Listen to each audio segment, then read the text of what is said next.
Welcome to our symposium. My name is Andrew, and I am a student at DePaul University in Chicago. And my colleague Laura, would you like to introduce yourself? I'm teaching community psychology in Genoa. Okay, va bene. Okay. Okay, so We can start. we can start. Okay. So today we'll be talking about migration and looking at the role of individual resources and collective dimensions as migrants navigate the trajectory of their stay in the new country. Okay? So one of the things that we were kind of thinking about when we came up with a number of these projects is the universality of the experience of migration. So migration is an experience that most of us at some point in our life we will experience, even if it's just moving to another town, another neighborhood, or whether it's transnational migration and we're moving to a new context. So a lot of the things that we'll be talking about, although they might differ in their application in terms of the salience, but they are experiences which are experienced by many people as they navigate through various life stages in different contexts. We'll be talking about migrant trajectories into their new communities and looking particularly at personal and social aspects of the migrant experience. Okay, so how do they integrate? How do they form connections? How do they navigate jobs and these kind of things? And what impact that has on their well-being? And we will do this from a community psychology approach, always looking from an asset-based approach. So we don't see deficit, we acknowledge deficits, but we encourage assets. And we also put the needs of the most marginalized first in our analysis, not the needs of the context or the more powerful parties within a particular context. We're going to be looking at 4 studies. Okay, the first one is a scoping review on the concept of psychological home within the migrant experience. We can talk a little bit more about what psychological home is. Linking on to that, a qualitative research was carried out trying to understand the psychological home within migrant men. Okay, this has an interesting, because within migrant men, it has been a very understudied aspect of the experience of migrant men as they integrate into communities. We're going to be looking at a quantitative study that looks at the predictors of psychological home and the relationship between psychological home and resilience, okay, whether there is a connection between these things. And finally, we're going to look at a quantitative study, excuse me, on the community life of migrants and national and ethnic identification, and how this is mediated by personal and collective factors into their integration and participation in the communities that they are in. I think I'll hand over to my colleague to start on the first.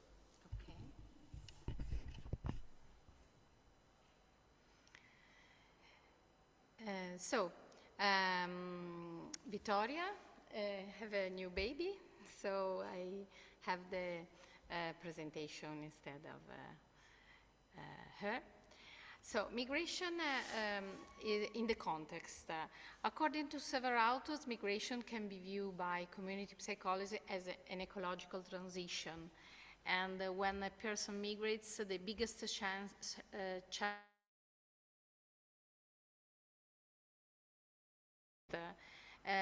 where we can observe how the great challenge of integration is played out. So this process required a long energy by migrants to be supported.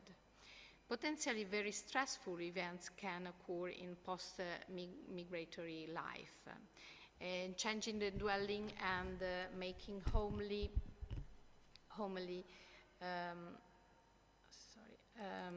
the new one appears as an interesting context to better understand the integration process. In this sense, the home seems to be a good base to start with, supporting the settlement and the integration of people in the new communities.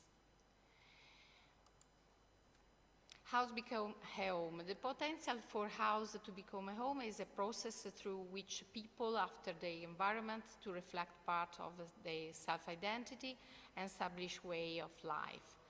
So the outcome of this process allows people to experience well-being, safety within their home and belonging in a context of intimacy. The home provides material support for routine, continuing a private and safe place with respect to uncertainty of external public space.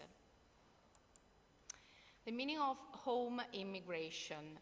In migration studies, it has been investigated how migrants conceptualize idea of home. And this process is not only linked to structural aspects, but also deeply influenced by the dynamics that leads migrants to perceive their home as a state of mind rather than physical place. National and broad aspect of this activity suggests that building and rebuild on how identity through the construction of a home is a process that is inseparable from migration. Held told the sense of home is a feeling that goes beyond the physical place. Experience a sense of home in a new context for migrants may be a process that requires a great deal of energy to be invested in the modification and the choice of environments. So migration studies and environments research on home seems to be two important research fields that have developed separately to investigate the psychological meaning of dwelling. Psychological home, as defined by Sigmund and colleagues, refers to the dynamic process within a person to range his private space of home life to recreate home-like environments that more accurately reflect part of himself, so recreate a sense of home. More in deep, we can observe that the psychological home manifests itself through the energy and the time invested in transforming the environment and the ability to quickly establish a home-like environment, ensuring an outcome functional from which people drive well-being. So psychological home is especially important as a resource for potential people's well-being. We can observe how people's well-being is influenced by relationships that they have with the living environments. The literature stresses the living in form and dwelling indicates a high level of social integration in terms of intention to settle. The psychological home contains cognitive, affective, and behavioral components.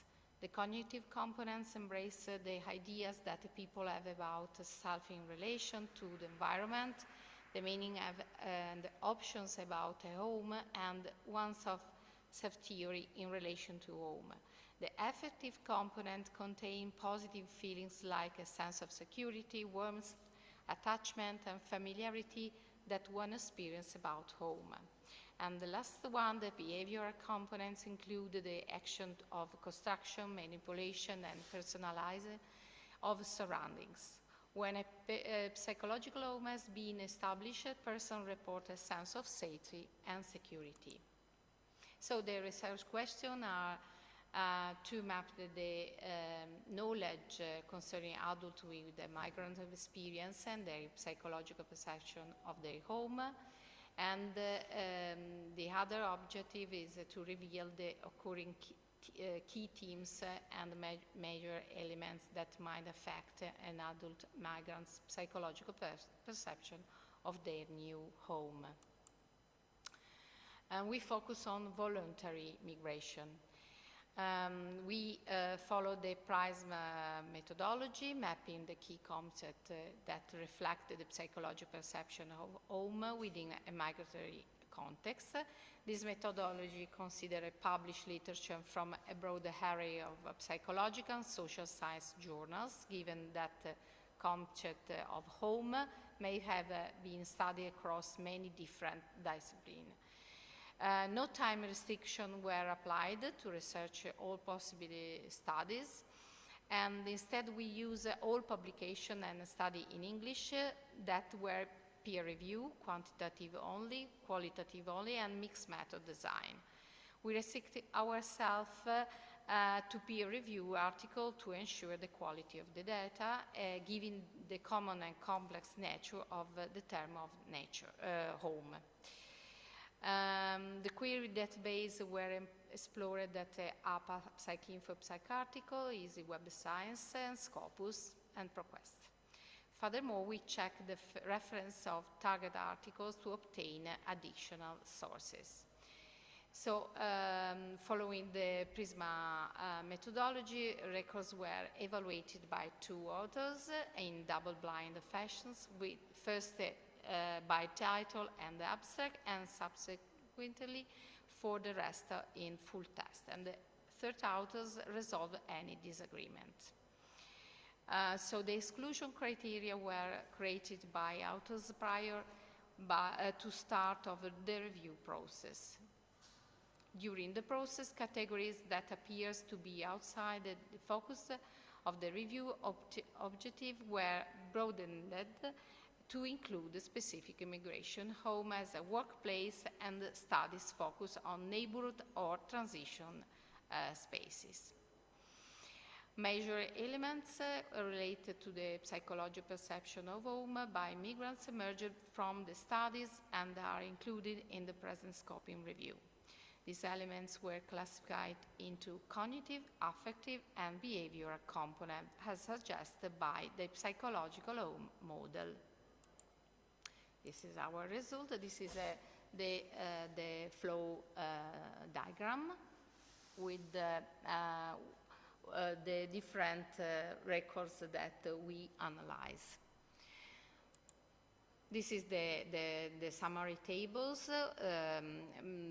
The study were conducted between 1993 and 2020, and the academic fields mostly include the sociology and the human geography, and other studies were anthropology, aging studies, housing and material cultural study, human study, philosophy, psychological, and social work.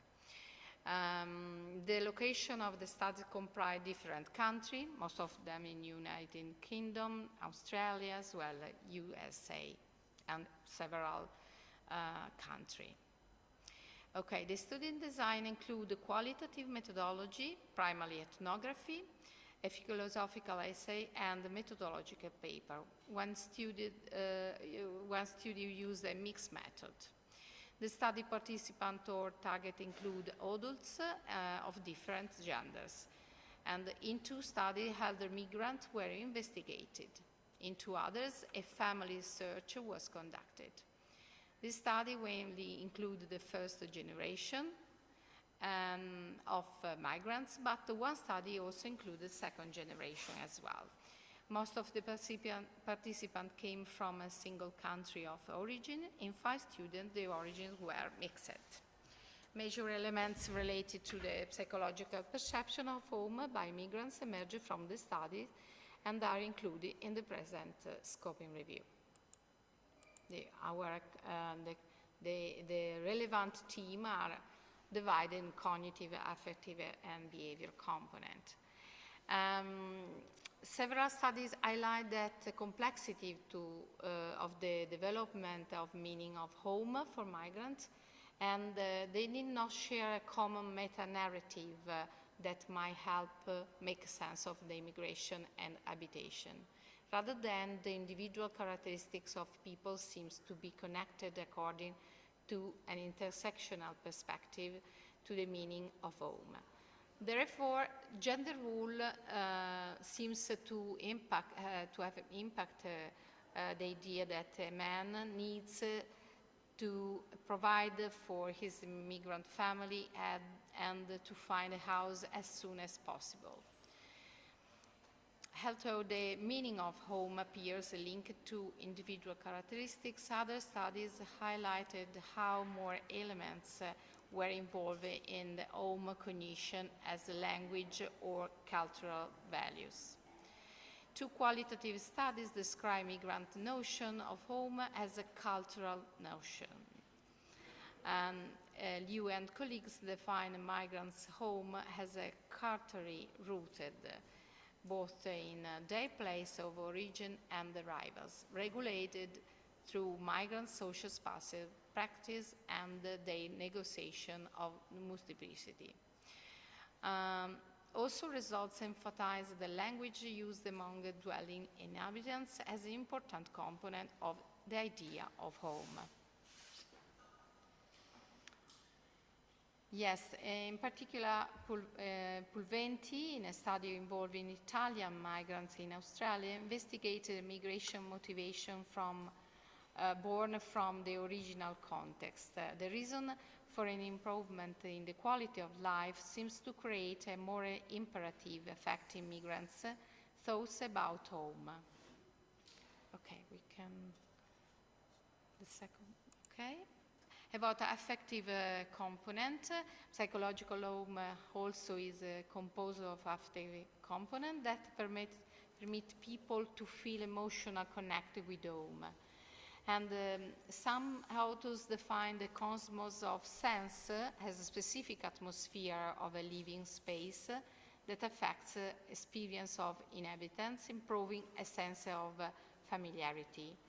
However, the study of Boccagni point out how a poor material housing condition might permit experience sense less of belonging and security within dwelling in a rival country than immigrants' home in their country of origin. However, a dwelling in the country of arrivals guarantee a fixed point with respect to migrants' changes. The last one, behavior component. Several studies of home highlight that the modification of an environment seems to be an element that might positively affect the sense of home.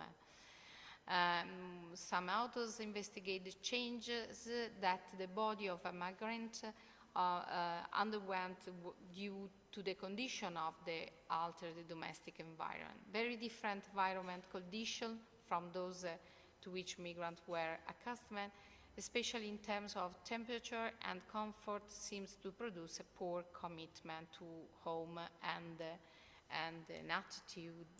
Okay, so we can arrive to our conclusion about the psychological perception of home for migrants. The cultural, relationship, and emotional place rules in the psychological home. And some authors wrote that the conception of home for migrants is a process that involves various imaginative and material operations that are relating to reconstruction of meaning and loss. Obviously, migration not only conveys the meaning of home, but also combines individual characteristics with this experience to contribute to their home. Theory of home. Sorry.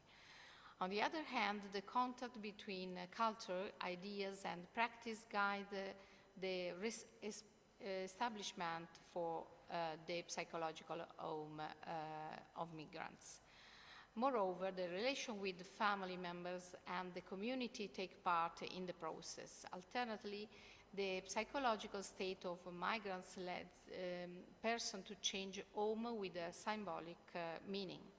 Migration involves an approaching of the meaning of system as a phallic states. And the home represents one of the first living contexts where migrants reconstruct meaning and cope with losses through concrete action. In this sense, the home becomes a symbolic container for migrants in which they address psychological meaning. Home is the place around which migrants build and experience their identity and their relationship, representing a place where symbolic meanings are played. So we arrive some open questions. What roles does the country of origin play with respect to the migratory process itself in psychological perception of the home? And what's the role played by acculturation in the perception of a living space as a home? And neighborhood and community relations might affect the psychological home, and the relation of migrants with the community of the destination is an intermediate element both in the psychological home, in the evolution of the boundary between private and public space. And the last one about forced migration, in light also of refugee migration from Ukraine. How does it affect the psychological home? There's only some open question that for concluding our work. Okay, thank you.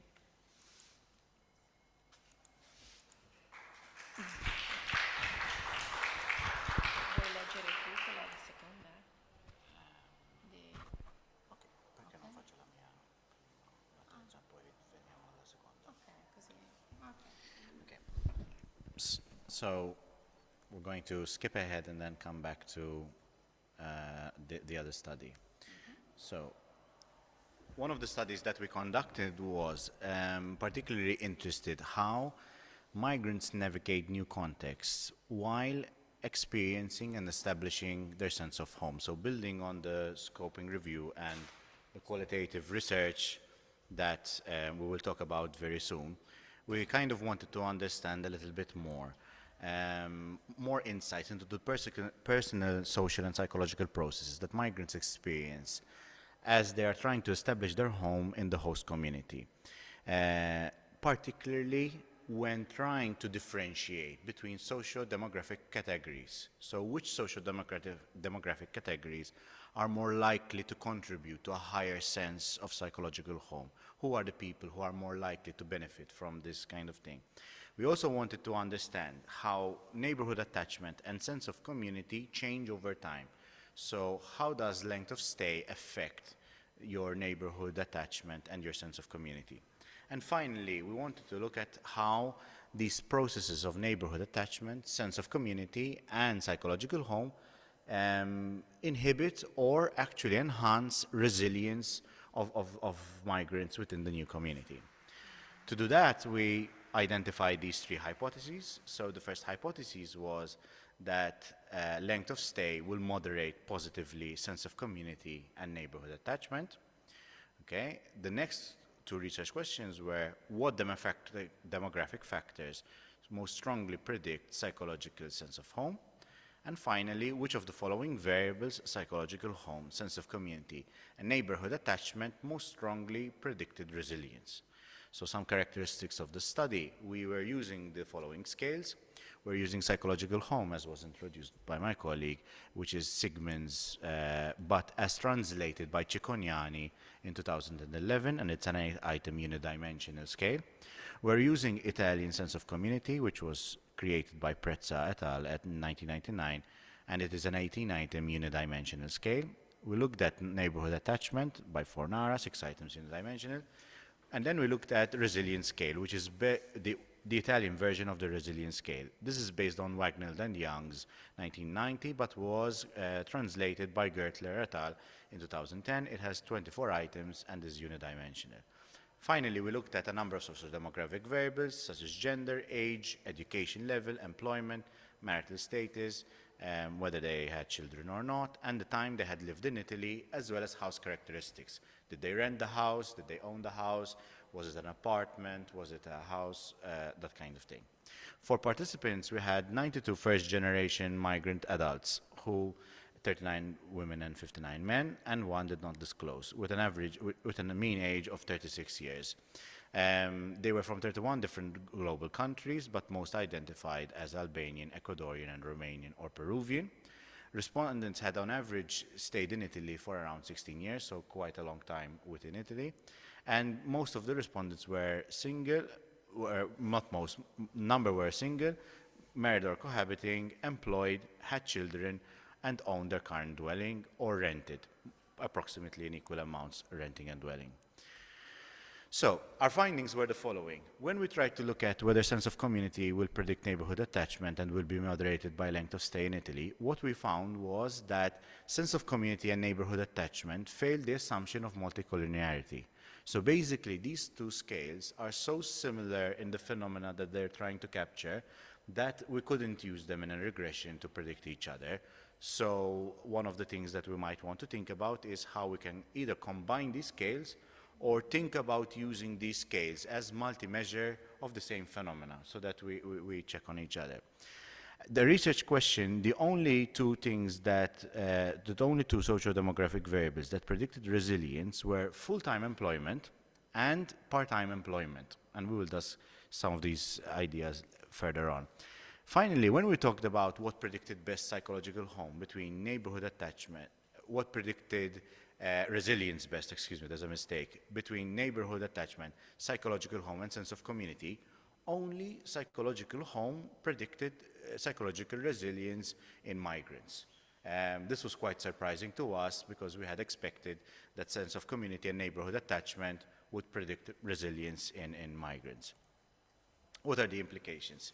So I think it is quite obvious, and the literature speaks about this in great detail, that employment is a very important factor in the migration experience, but now we can say that even in the establishment of the psychological home, employment is very important. We hypothesize that potentially this could be a number of reasons. First of all, employment generally gives one more monetary opportunities to modify the home in the way that they would like. Secondly, you might be able to afford better and nicer spaces in better communities if you are employed. And finally, we also think that possibly employment could be one of the ways in which you integrate into the community. So we could be seeing that kind of effect. Sense of community and neighborhood attachment, like I said before, are probably different measures of the same phenomenon. So there's a strong overlap in those two measures. Psychological home is something that we've realized is that on the topic of psychological home per se, as defined by Sigmund et al., there is very, very little research, especially in migrant circles. And we think that this should be something that we should keep on investigating, given that it predicted resilience. And finally, one of the things that we looked at is we used a resilience measure that measured very much individual level resilience, which might therefore explain why neighborhood attachment and sense of community did not predict resilience, whereas if we used other measures that have been developed that also look at kind of your resilience as being part of a community, so the resilience you gain by forming part of a larger unit, we might have found that sense of community and neighborhood attachment actually predicted that kind of resilience. So we must nuance our measures of resilience and adapt them to the kind of research that we're doing, especially in migration contexts. I think that's it from my end. Shall we go to the second one?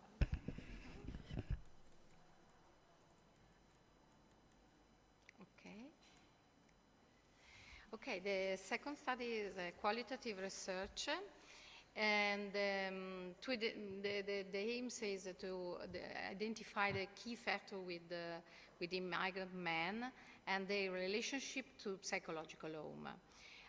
It looks at the psychological home in migrant as a dynamic process that goes beyond simply a physical structure, but looks to the process through which people structure and modify environments to reflect and communicate their self-identity. The present study lies mostly within the fields of psychology, in which, as said before, the notion of psychological home has been conceptualized as a dynamic process, and to reflect and communicate their self-identity, including elements of things, feelings, and doing. Study on homeless people highlight how housing services are appropriate for increasing and supporting people capacity. Home represents a significant setting for self-care and for care relationship among people living or visiting the dwelling. When home is lost, individuals might experience feeling of belonging nowhere.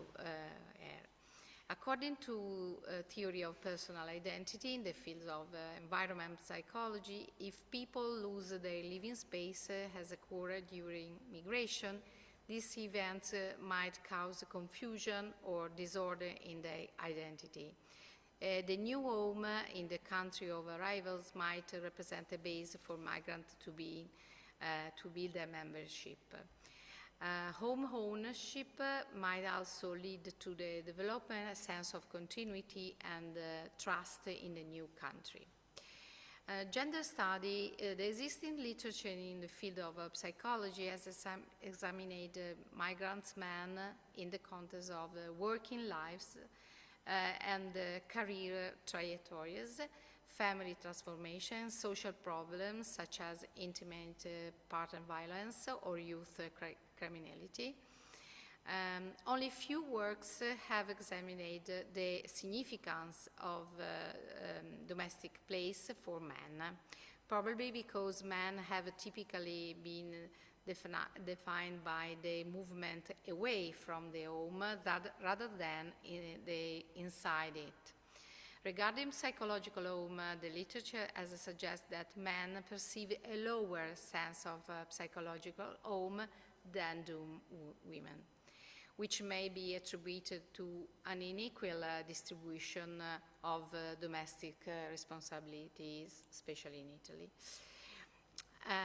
So the study aims to fill in the gap in the field of psychology related to the paucity of the investigation of psychological home in migrants, and in particular in this study represent the first exploration of generic concept of psychological home in migrant men, which has been less represented in the literature, and it identify issues that arise at the intersection of psychological and migration.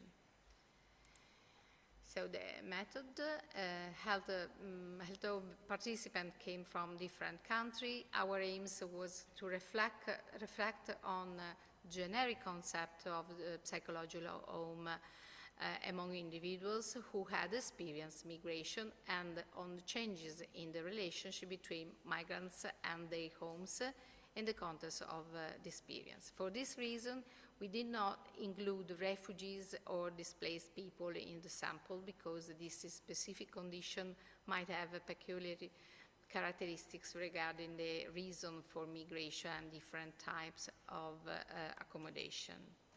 So the research included both purposive and snowball sampling. Migrant men belonging to, it's very difficult to have data by men. Migrant men belonging to certain local association were invited to take part in the study, and these men in the turn referred other men who wished to take part in the interview to the others.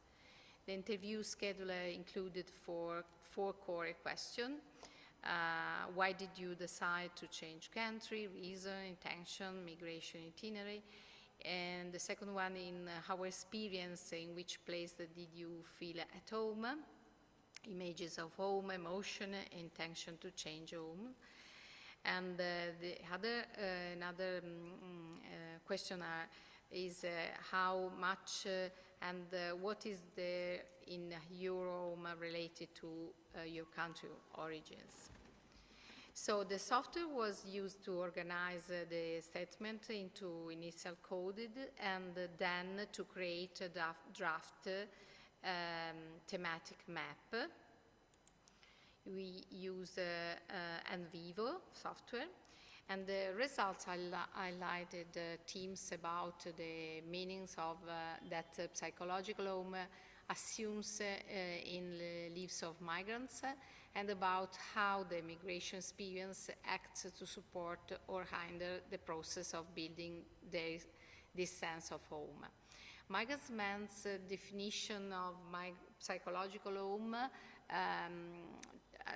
through three sub-themes overlapped with the components introduced by literature, with the relational sub-theme behind, especially salient for the migratory context.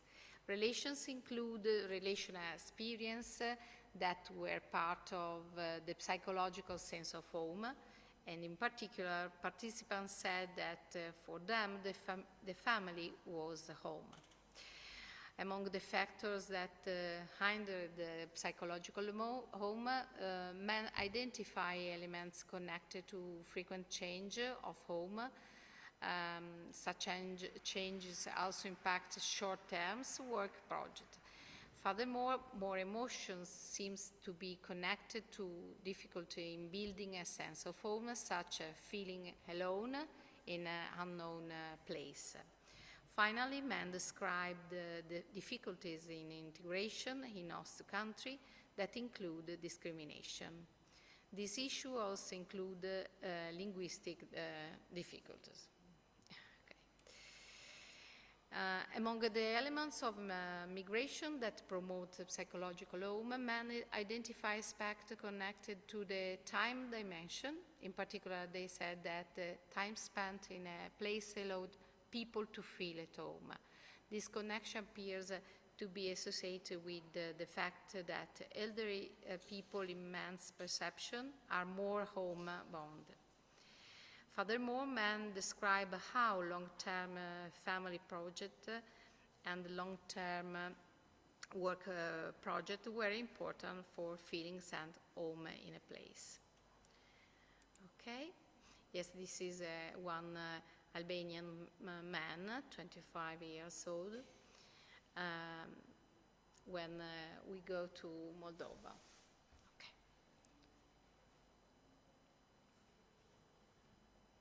Also, integration in the host country represents an important element in fostering a sense of home following the migration experience. Men spoke about being welcome in Italy as a relational resource in established psychological home.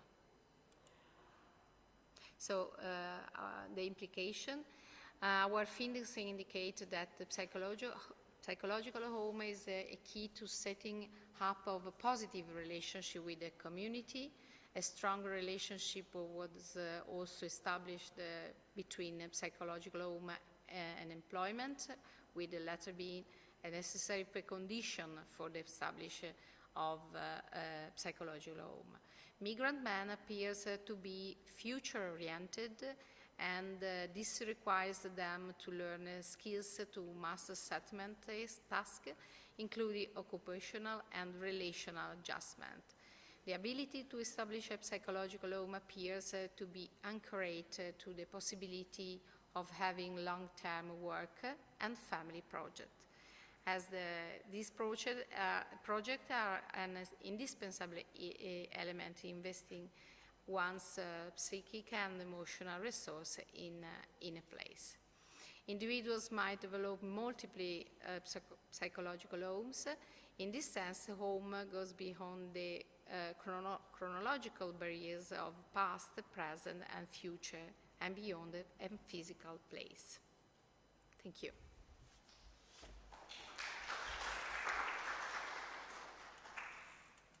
So the last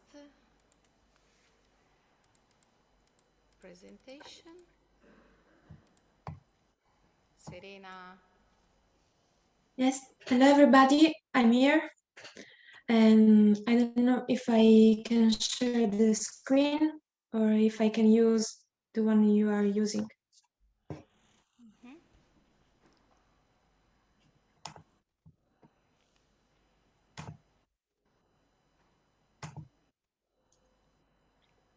Can you see my screen?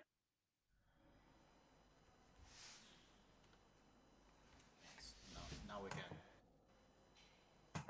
Okay, so hello everybody, I'm Serena Verbena from the University of Salento, and today I'm gonna share with you our study on the experiences of participation in the immigrant population. who lives in Italy. So, migrants often face many barriers in the destination country that expose them to risks and vulnerabilities. Indeed, it's common for them to encounter many challenges every day at both the individual and community level. But considering that multiculturalism is on the rise in contemporary Western society, it's imperative for them that they are provided with a fair and worthy place in the local communities.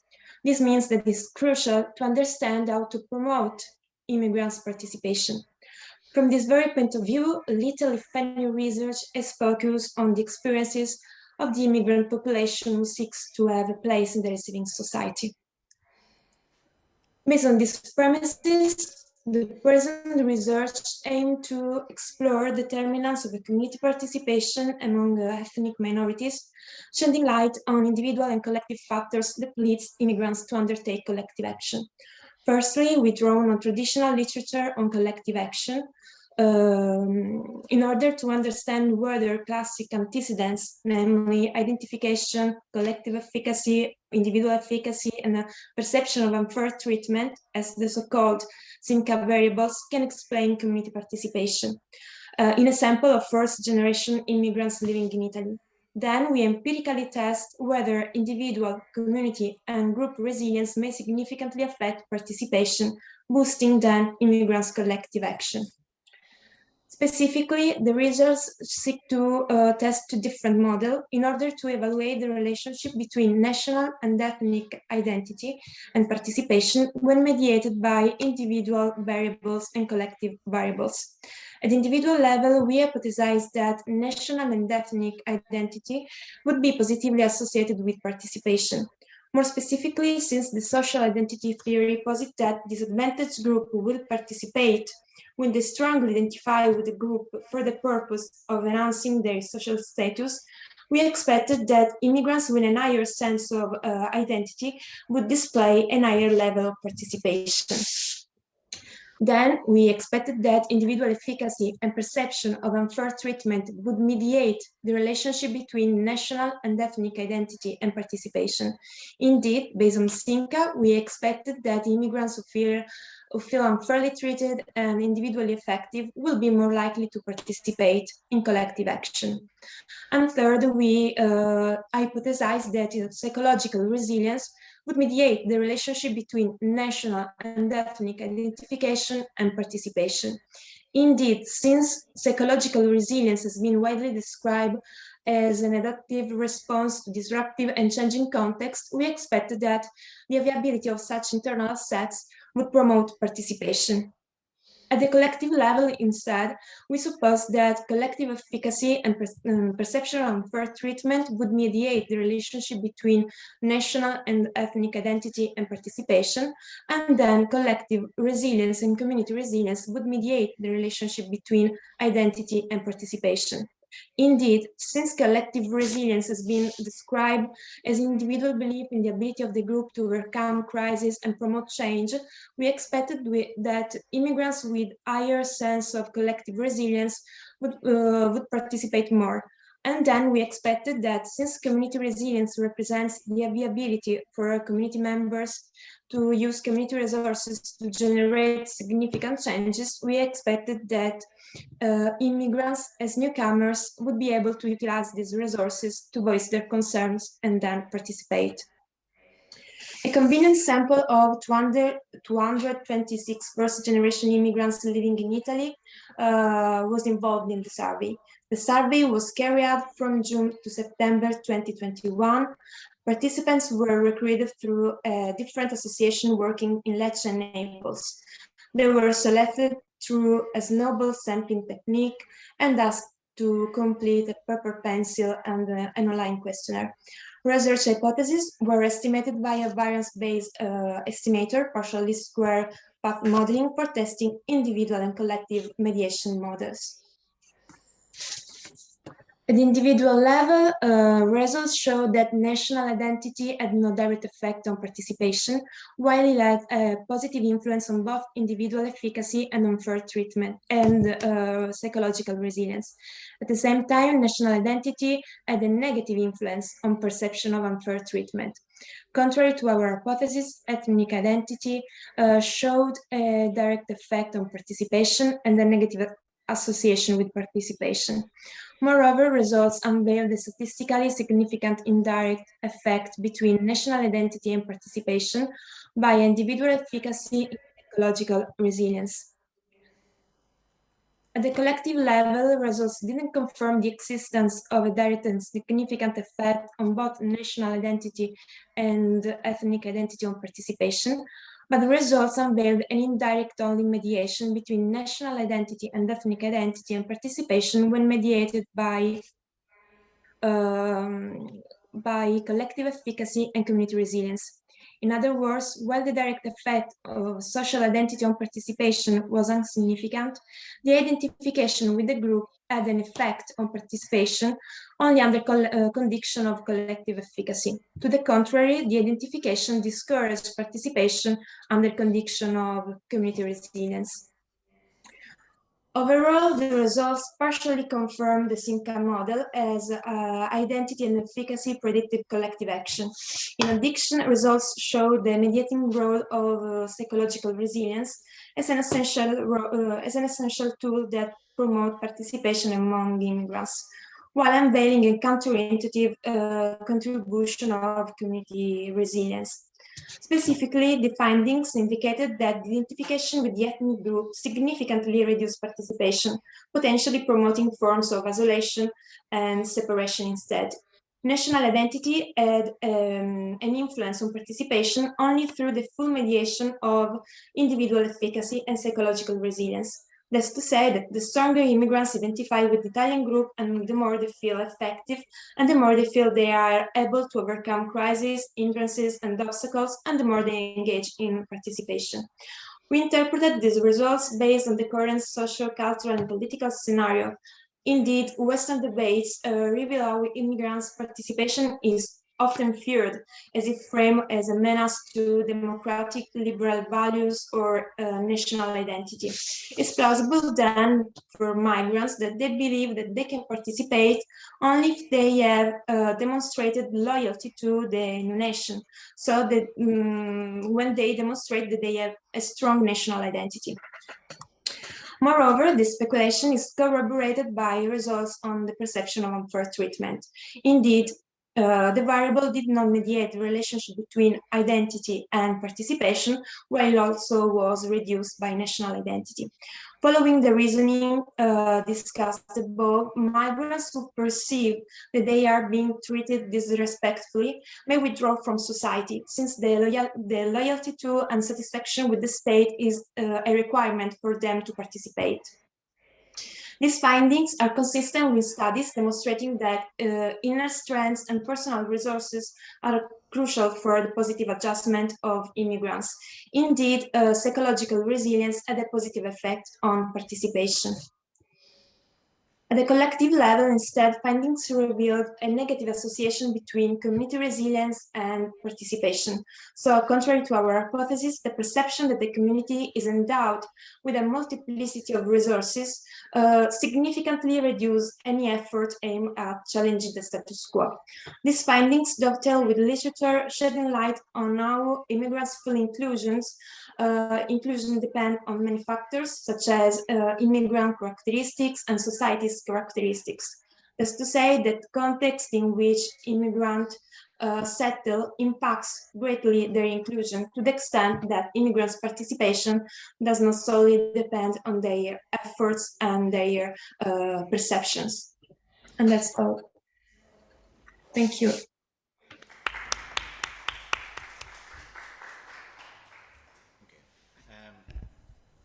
Rounding up on these 4 studies, I think ensuring migrant well-being requires active steps by countries of reception at individual levels, community levels, national levels and obviously at international levels. More research is required to effectively understand migrant experiences, and which I believe, this is a personal belief, that we should encourage more migrants to carry out that research from within their communities, to bring us those authentic voices and those authentic connections to the community. This can be promoted and encouraged by giving more funding to migration research, which I think is an important avenue of social research for the next few years. And we need to keep on developing, and perhaps I omitted a word over there, better relationships between research and migrant communities. We know that sometimes research communities have had traditions of exploitative practices where we go in, we take the data, and we disappear, write about the migrants without including the migrants' voice, and therefore, moving forward, as we continue to try and give a platform to this particular population, we need to develop better relationships. Any questions?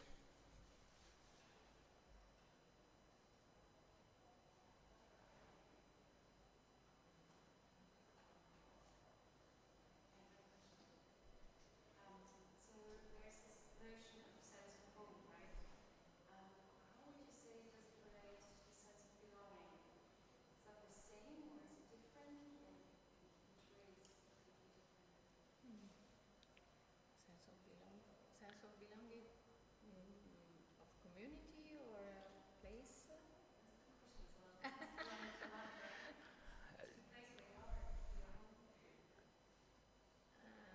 I think that psychological home is a specific sense of belongings, about a specific place, more intimacy. Sense of belonging in environment literature is more like attachment. So, so some of the literature that I kind of looked at while doing some of this research, sense of belonging. So when we're talking about belonging, there are the social components and there are the physical components. So there's the streets, there's the even sense of belonging in schools. We'll also look at, how the architectural layout and the classrooms are made. I think that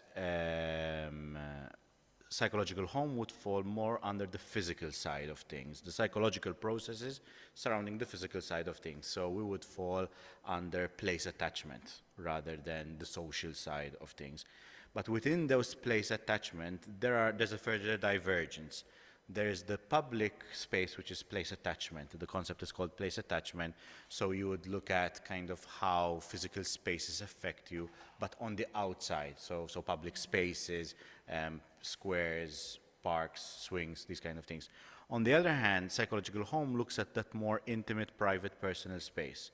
And the theory, at least as proposed by Sigmund, but also confirmed by our studies, is that if you have a strong psychological home space, you will start venturing more boldly and better equipped into these public spaces where you might encounter discrimination or lack of opportunity. So by encouraging psychological home, we are setting up migrants on a path to have more resources for the very difficult and dangerous process of integration into communities and developing their sense of community and their sense of belonging.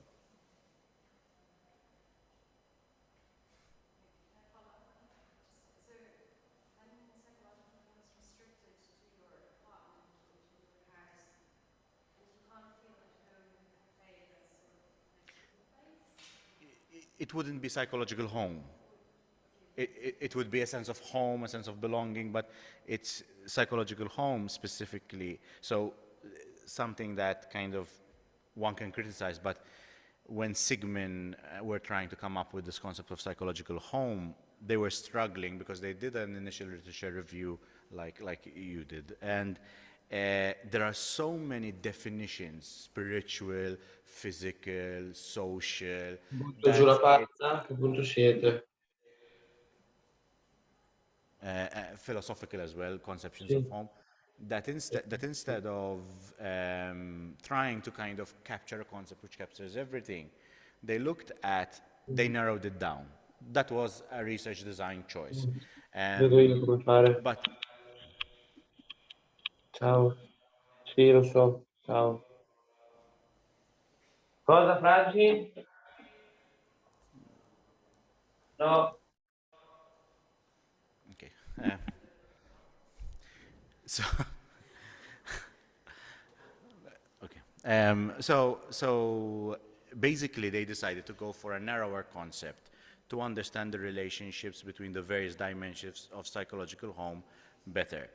I think it makes sense because the particular home space is a place where we spend a considerable amount of time and has this particular place in our well-being, whereas cafes can contribute.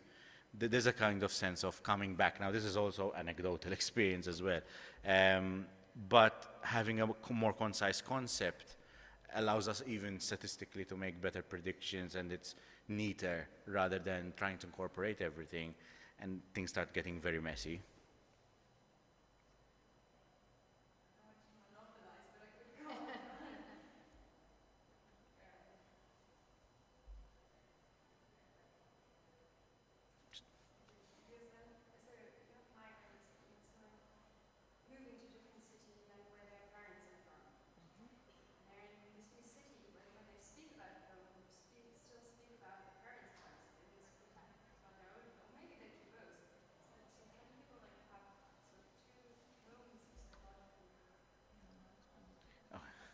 Okay.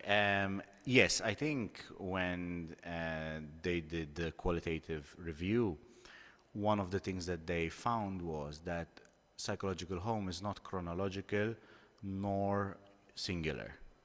You can have, psychological home can be a place in the past or a place in the future that you aspire to go to. So it's not quite constrained by the laws of physics as we understand them. It's quite a flexible concept. However, I think in the scenario that you described, what would make a difference is how easy is it to go back to the original psychological home. I think in migrants, as we understand them to be transnational, it is interesting to study psychological home because the possibility of going back, especially when we're talking about forced migrants, is almost none, or it's very expensive.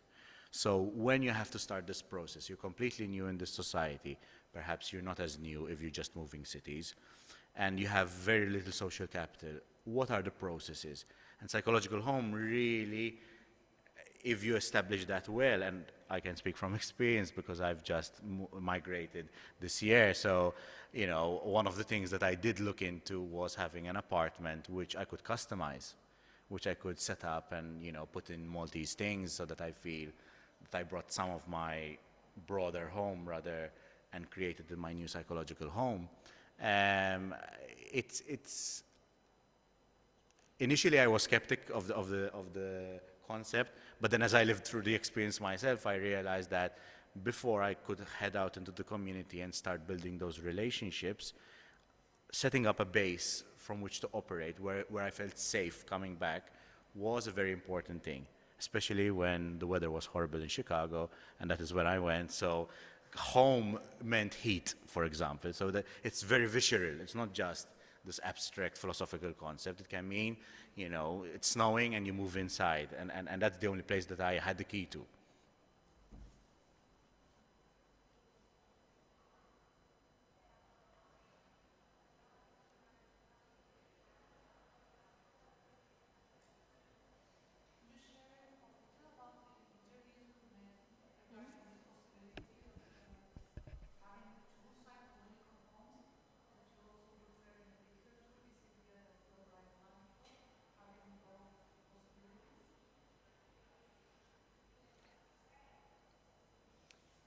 Non ho capito.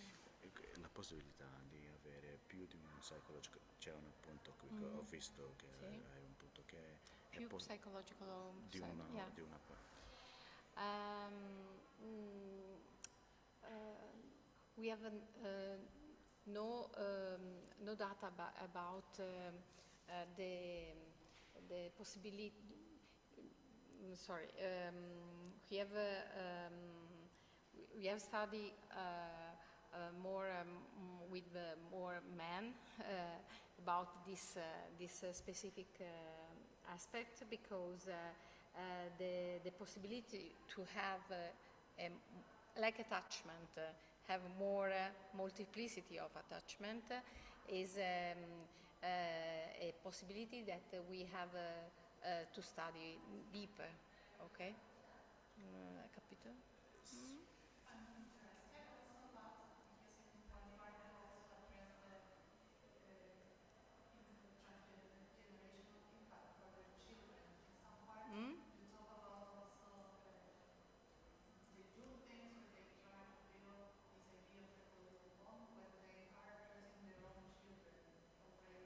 So about the intergenerational component, yes, because if a man have a high sense of psychological home, is easier to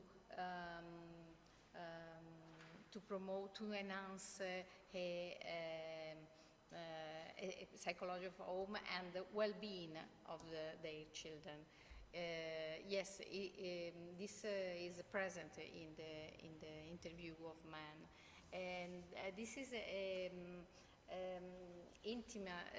very intimate part of experience of interview, because man not only is not easy for them speak about home and speak about their children.